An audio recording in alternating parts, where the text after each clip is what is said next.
యేసు ప్రభు మాట్లాడిన మాట ఏంటంటే, యవ్వన ప్రాయంలో అంతకుముందు పెద్ద పెద్ద మేధావులకు, జ్ఞానులకు, తత్వవేత్తలకు అందనటువంటి ఒక మాట, సాధ్యంగా అనేటువంటి ఒక మాట యేసు ప్రభు చెప్పాడు.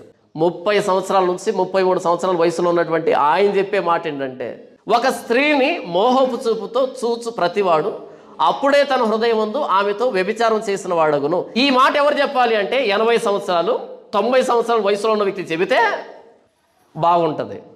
కానీ యేసు ప్రభు యవ్వన ప్రాయంలో ఎలా చెప్పగలిగాడు?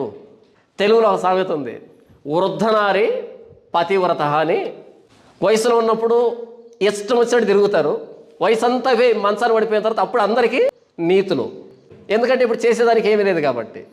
కానీ యేసు ప్రభు యుక్త వయసులో ఇంకెవరికి సాధ్యంగా అనేటువంటి మాట చెప్పాడు. ఈ మాట ఇంకెవరికి సాధ్యం కాదు, ఎప్పుడు సాధ్యం కాదు, ఒక్క యేసు ప్రభువుకు తప్ప.